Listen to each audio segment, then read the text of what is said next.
자, 이번 시간 우리 나만의 문학편, 우리 가사 중에서 봉선화가 해보도록 합시다. 이 작품은 봉선화란 꽃에 대해서 봉선화 꽃을 예찬하기 위해서 쓴 건데, 일단 제목에서도 봉선화란 말이 있죠. 너희도 봉선화 뭔지 알지? 우리 이렇게 손톱에 물들이는 꽃 이거죠. 근데 이름이 되게 예쁘다. 이름 보면 여기서 봉은 봉황 봉자에 우리 봉황새 있지, 새에 선은 이거 딱 보면 이게 사람 인자거든. 옆에가 사람 인자고 여기는 옆에가 산산자지. 그래서 산에 사는 사람이란 뜻에서 신선이란 뜻이야. 신선. 그래서 봉황 신선 그 다음에 꽃 이런 얘기인데, 결국은 합치면 뭐가 될까? 봉황 신선? 봉황이 신선이다? 그게 아니라 선생님 생각에는 신선이 봉황을 타고 가져다 준 꽃이라고 해석하면 될 것 같아요. 자, 이렇게 봉선화가고요. 일단은 이 작품에서 포인트는 일단 작자, 글쓴이 모름이죠. 근데 선생님 생각에는 꽃에 대해서 썼기 때문에 아무래도 작가가 여자일 거다. 우리 선생님이 여자 가사를 무슨 가사를 했지? 규방 가사, 내방 가사일 거다라고 얘기했었죠. 우리 규원가 할 때에서 여자일 거다라고 추측할 수 있고요. 이 작품에서 포인트는 뭐냐면 비유입니다. 뭐라고요? 비유. 이 작품의 포인트는 비유를 많이 했는데, 그럼 우리가 비유를 보면 우리가 원관념이 있잖아. 원관념 뭡니까? 말하고 싶은 거고요. 그 다음 보조관념이 있죠. 자, 보조관념 뭡니까? 그 말하고 싶은 원관념을 다른 대상에 빗댄 거죠. 예를 들어서 사과 같은 내 얼굴 하면 내 얼굴이 원관념이고, 그지? 내 얼굴이 원관념이고, 그 다음에 사과가 보조관념이죠. 근데 선생님이 우리 수업 때 얘기했던 거, 보조관념은 뭐다? 존재하지 않는다. 실제 존재하지 않는다. 이거 중요하지. 사과 같은 내 얼굴에서 내 얼굴이 진짜 사과냐? 아니지. 사과처럼 생겼다지 내 앞에 사과가 있는 건 아니잖아. 그래서 보조관념은 존재하지 않는다라는 어떤 그런 말을 잘 정리하시고 이해하면 돼요. 그래서 선생님 지금부터 원관념을 묶을 거고 보조관념은 형광색으로 칠하겠습니다. 이게 많이 나온다는 얘기예요. 자, 이제부터 한번 읽어볼까요? 향규 규방이죠. 규방. 우리 선생님 규방 내방. 그래서 방 안에 할 일이 없어. 일이 없어. 한가해.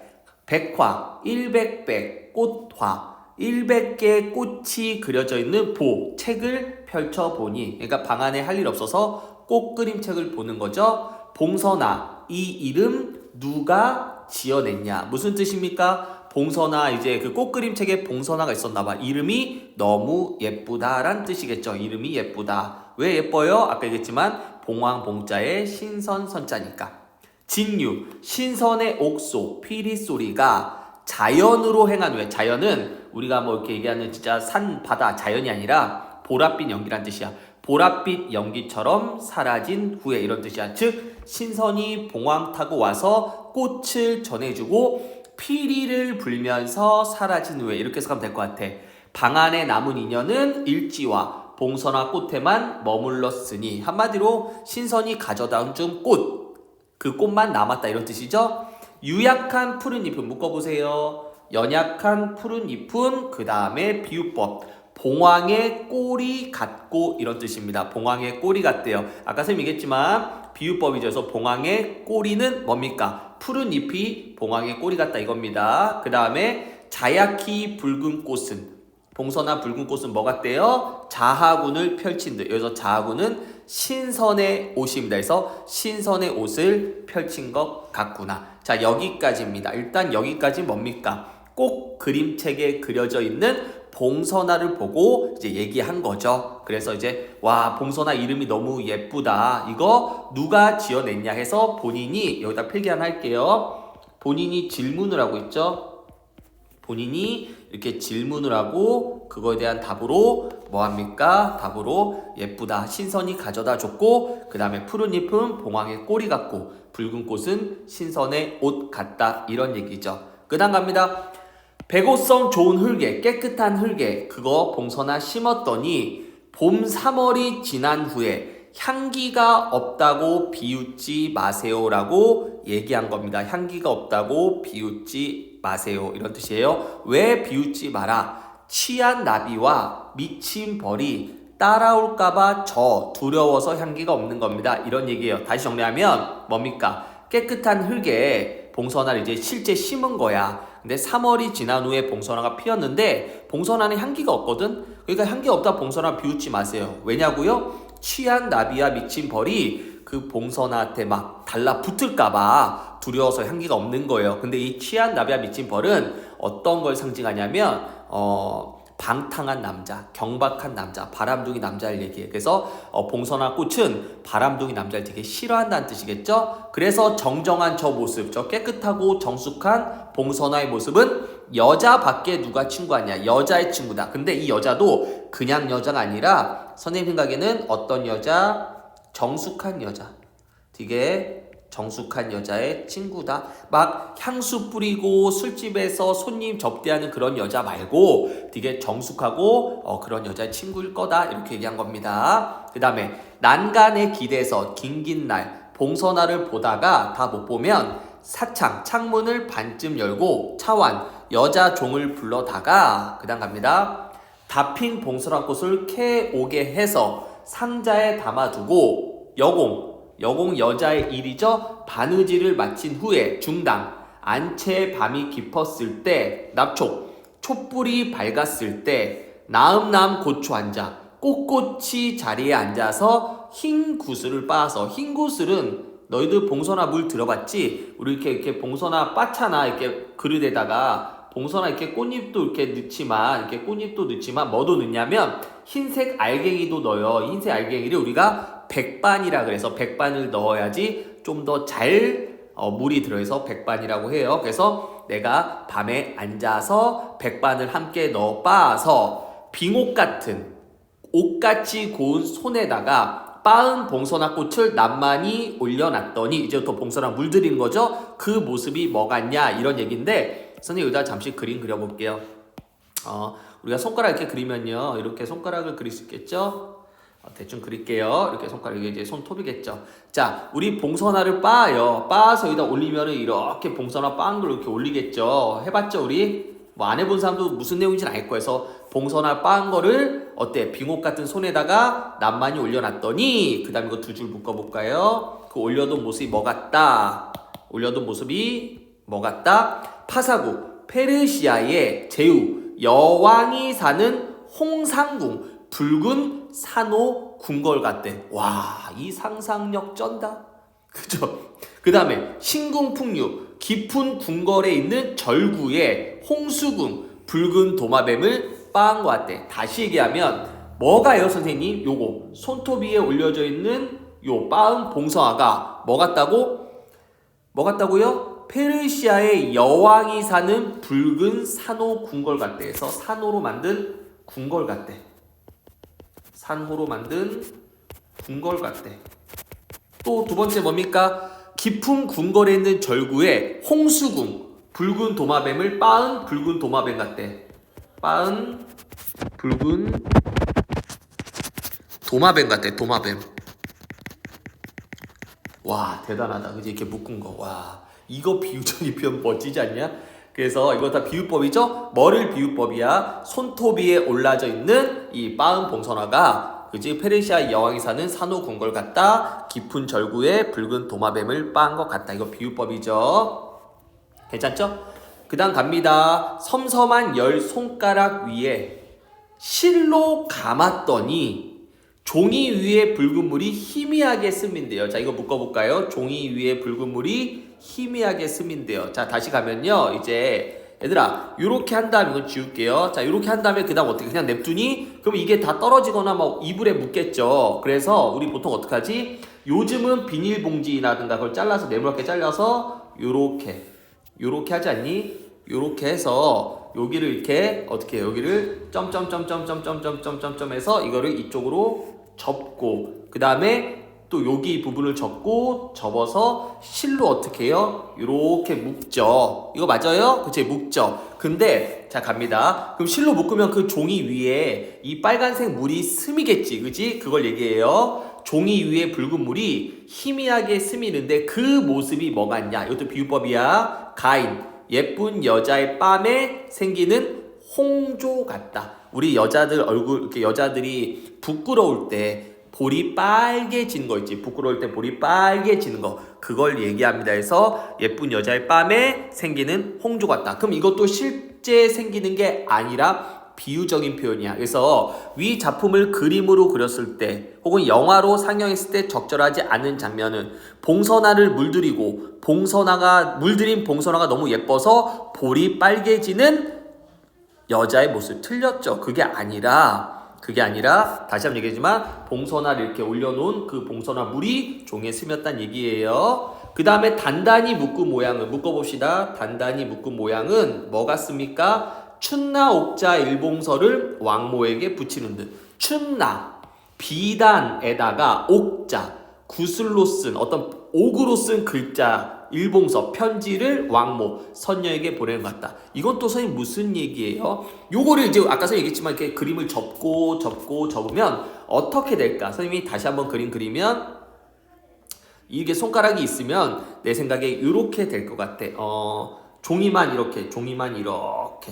이렇게 됐고, 그 다음에 뭐예요? 여기 이렇게 끈으로 이렇게 묶여 있겠죠. 이렇게 끈으로. 괜찮아요? 그때 요 부분만 이렇게 묶은 요 부분만 뭐 같다고? 선녀에게 보내는 편지 같다. 이런 얘기입니다. 여기까지 이해되시죠? 그래서 여기까지 비유법이 많은데 다시 얘기하면 뭡니까? 내가 봉선화 꽃을 심었어요. 그죠? 그 다음에 내가 할 일 없을 때 여종을 불러서 봉선화를 캐오라 그랬어요. 상자에 담아두고 밤에 백반과 함께 넣어서 빻아서 손톱 위에 올려서 물을 드리려 해요. 근데 손톱 위에 올라져 있는 모습이 페르시아의 여왕이 사는 산호 궁궐 같고 깊은 궁궐 절구에 도마뱀을 빻은 것 같아요. 그죠? 그리고 종이로 이렇게 감쌌더니 종이에 붉은 물이 스미는데 그게 예쁜 여자의 뺨에 비치는 홍조 같고요. 그다음 단단히 묶은 모양은 선녀에게 보내는 편지 같대요. 상상력도 대단하지만 우리는 여기 있는 비유적인 표현을 정확하게 정리를 해야 합니다. 자, 이제 그 다음 갑니다. 춘면, 봄잠을 늦게 깨고 차례로 풀러, 그리고 옥경대, 거울을 보고 팔자미, 미는 눈썹이에요. 거울을 보고 눈썹을 그리려고 합니다. 눈썹을 그려요. 요 부분도 좀 집중해서 봐야 되는데 우리가 일단은 이렇게 거울이 있어요. 거울이 이렇게 있고요. 선생님 그림 잘 못 그리지만 대충 그릴게요. 여기 이제 여자가 이렇게 있어. 어떡하지? 여자가 이렇게 있어요. 여자가 모르겠다. 이렇게 여자가 이렇게 있어요. 여자예요. 이렇게 눈썹을 그리려고 이렇게 눈썹을 막 그리고 있어요. 그럼 이쪽에서도 마찬가지로 이렇게 해서 생각보다 잘 그리네. 자, 자 이렇게 해서 눈썹을 이렇게 그리는 장면 나오겠죠? 자, 근데 잘 생각해봐. 갑자기 거울을 보는데 이 거울에 붉은 꽃이 가지에 붙어있대. 붉은 꽃이, 그죠? 가지에 붙어있대. 자, 요거 붉은 꽃 가지 줄치자. 이 방 안에서 있기 때문에 이 방 안에 이 비치는 거울 안에는 붉은 꽃이 있을 수가 없죠? 그럼 여기서 말하는 붉은 꽃은 뭘 상징할까요? 봉송화 물들인 손톱을 꽃이라고 생각한 거야. 그럼 가지는 당연히 손가락이겠죠. 다시 봄잠 늦게 깨서 차례로 풀어놓고 거울을 보고 눈썹을 그리랬더니 난데없이 붉은 꽃이 가지에 붙어있는 것 같구나. 이런 뜻이야. 자, 그 다음 갑니다. 손으로 잡으려니 흩어지고, 그죠? 이제 거울을 보고 이제 거울한테 이제 손을 뻗으면 손가락을 이렇게 5개를 어떻게 했단 얘기야? 이렇게 좀 벌렸단 얘기지? 손가락 벌렸단 얘기죠? 입으로 불었더니, 거울에다 대고 입 불었더니 안개가 가린다. 즉 거울에 입김이 서린다. 이런 얘기죠. 여반, 친구를 불러서 자랑하고 꽃 앞에 가서 두 빛을 비교합니다. 꽃빛과 봉선화 손톱 물들인 빛을 비교하죠. 그랬더니 꽃에서 나온 푸른 물이 여기서 진짜 블루색의 푸르가 아니라 그냥 예쁜 물. 꽃에서 나온 예쁜 물이 꽃보다 더 푸르다는 말. 그 아니오를 쏜가 그것이 맞는 말이다 이 뜻이야. 즉 꽃보다 뭐가 내 손톱에 물들인 봉선화 색깔이 더 예쁘다 이런 얘기입니다. 자, 그 다음에 은근히 풀을 메고 돌아와 자리에 누웠는데 이제 얘가 낮잠을 자요. 낮잠을 자는데 꿈에라고 적을게요. 꿈에 녹이홍상 일여자 푸른 저고리와 녹의 푸른 옷과 홍상 붉은 치마 입은 일여자 한 명의 여자가 내 앞에 와서 꿈에 와서 웃는 듯 찡그리는 듯 사래 감사합니다 하지 안녕히 계세요. 막 이렇게 인사하는 것 같아. 그래서 내가 잠을 깨요. 꿈에서 그런 거야. 잠을 깨서 생각해 보니 아마도 꽃귀신이 내게 와서 하직 인사, 하직, 안녕 인사하는 것 같대. 그래서 내가 수호, 방문을 급히 열고 꽃 수풀을 봤더니 땅 위에 붉은 꽃이 가뜩이나 떨어져 있다 이거야. 자, 이제 드디어 봄이 끝나간다 이거지. 그래서 봉선화 꽃이 많이 진 거야. 슬프겠죠? 그래서 내가 마음이 상해서 슬퍼하며 그 떨어진 꽃을 주워 담으며 꽃에게 말을 붙여요. 꽃한테. 봉선화 꽃한테, 떨어진 꽃한테 말을 붙여. 약간 좀 병 있는 것 같지? 얘, 그지? 뭐라 하는지 볼까요? 그대 한치 마. 슬퍼하지 마. 그럼 여기서 그대는 누굴까요? 당연히 봉선화 꽃이겠죠? 봉선화 꽃이겠죠. 그죠? 봉선화야. 떨어진 봉선화야. 슬퍼하지 마라. 갑니다. 세세연년 매 해마다 너의 꽃빛은 의그 이퀄 그대로 옛날과 같다. 왜? 다시 피니까. 하물며 그대의 자취는 지금 내 손에 머물러 있잖아. 이거야. 왜? 손톱에 머물러 있잖아. 여기까지 봉선화 보고 뭐하래? 슬퍼하지 말래. 매 해마다 너는 다시 피고 하물며 그대 흔적이 지금 내 손에 있으니까. 근데 여기서 갑자기 누굴 욕하냐면 다른 꽃을 욕합니다. 동산에 핀 도리와야. 도리와 세모. 갑자기 도리와를 욕해요. 너는 편시춘 짧은 봄을 잠시 지나가는 짧은 봄을 자랑하지 마라. 좋아하지 마라. 네가 20번 꽃바람이 20번 불었을 때 네가 아무리 적막히 떨어진들 누가 슬프다고 울겠냐? 누가 슬퍼하겠냐? 자, 이거 뭔 소리야? 갑자기 봉선화 꽃이 지고 나서 갑자기 이 도리와는 복숭아 꽃과 백꽃인데 이걸 욕하지. 그럼 왜 갑자기 욕하냐? 그만큼 다른 꽃에 비해 봉선화 꽃을 되게 사랑하고 이뻐한다는 뜻이에요. 그래서 자, 이 글은 결국 도리와는 뭐와 대조란 얘기야? 결국 봉선화와 대조란 얘기야. 그럼 시험 문제 도리화가 져서 화자는 슬픔을 느낀다. X죠. 화자는 봉선화가 져서 슬픔을 느끼는 겁니다. 괜찮습니까? 그래서 봉선화 꽃이 져서 슬퍼하는 거고요. 그 다음에 그만큼 도리화를 이렇게 내세운 이유는 그만큼 봉선화가 더 화자가 좋아하는 꽃이다. 이걸 얘기하는 거죠. 그 다음에 규방에 남은 인연은 그대 한 몸뿐이야. 그치? 봉선화 한 몸이지? 어디 남았어? 내 손톱에 남았잖아. 그치? 마지막 봉선화 이 이름 누가 지어내냐. 이거 우리 앞에 똑같이 질문한 거지. 앞에도 있었잖아. 그치? 앞에 봉선화 이름 누가 지었냐. 여기 있지? 봉선화 이름 누가 지었냐. 근데 마지막 줄에 뭐래요? 아, 이렇게 하여 지어진 거구나 해서 이렇게 해서 지어졌구나 해서 자기가 답하고 있죠. 그래서 자기 스스로 질문하고 스스로 답하는 문답 형식 혹은 자문 자답해도 됩니다. 자문자답이 뭐지? 자기가 질문하고 자기가 답하는 거죠. 그래서요. 처음 부분에 봉선화 이름이 어떻게 지어졌냐 묻고 마지막에 이렇게 예뻐서 지어졌다라고 말하고 있죠. 이렇게 정리하면 될 것 같습니다. 갈래는 아까 얘기했지만 규방가사, 내방가사 이 얘기는 여자가 지었다는 얘기죠. 성격은 봉선화 예찬적이고요. 주제도 봉선화 예차입니다. 여기서 끝내도 사실은 되는데 우리 한 번만 다시 좀 빠르게 자연스럽게 선생님이 해석할 테니까 여러분들 눈으로 따라 옵시다. 공부는 반복이라는 게 중요하죠. 반복. 그래서 다시 한번 반복할게요. 가볍게 갈게요. 방 안에 할 일 없어 꽃그림책 펼쳐봤어. 봉선화 이름 누가 지어냈을까? 신선의 피리소리가 보랏빛 연기처럼 사라진 후에 방 안에 남은 인연은 봉선화만 있구나. 푸른 잎은 봉황의 꼬리 같고 붉은 꽃은 신선의 옷 같다. 좋은 흙에 봉선화 심었더니 3월이 지난 후에 봉선화 향기 없다고 비웃지 마세요. 취한 나비야 미친 벌 경박한 남자들이 따라올까봐 두려워서 향기가 없는 겁니다. 저 깨끗한 모습은 여자, 정숙한 여자의 친구입니다. 난간에 기대서 보고 다 못 보면 창문을 반쯤 열고 여종을 불러다가 꽃을 캐다 상자에 담아두고 바느질 마친 후에 밤이 깊어갈 때 촛불이 밝을 때 앉아서 백방과 함께 빻아서 빙옥 같은 손에다가 낱만이 올려놨더니 그 모습이 뭐 같냐면 페르시아의 여왕이 사는 붉은 산호 궁궐 같고 깊은 궁궐 절구에 붉은 도마뱀을 빻은 것 같아. 10손가락 위에 실로 감았더니 종이 위에 붉은 물이 스미는데 그건 아름다운 여자의 뺨에 끼치는 홍조 같구나. 단단히 묶은 모양은 선녀에게 보내는 비단 편지 같아. 봄잠을 늦게 깨고 차례로 풀러서 거울을 보고 눈썹을 그리랬더니 난데없이 붉은 꽃이 가지에 붙어있는 것 같구나. 손으로 잡으랬더니 흩어지고 입으로 거울에 불었더니 안개가 가린다. 친구를 불러 자랑하고 꽃 앞에 가서 두 빛을 비교하니 꽃에서 나온 예쁜 물이 꽃보다 더 예쁘다는 말이 맞구나. 은근히 풀을 메고 돌아와 누웠는데 푸른 저고리와 붉은 치마 입은 한 여자가 꿈에 내 앞에 와서 웃는 듯 찡그린 듯 감사한 듯 하직하는 듯 잠을 깨서 생각해보니 꽃귀신이 내게 와서 하직 인사하는 것 같다. 방문을 급히 열고 꽃수풀을 점검하니 땅 위에 붉은 꽃이 가뜩이나 떨어져 있구나. 슬퍼하며 꽃을 주워 담아 꽃에게 말을 붙여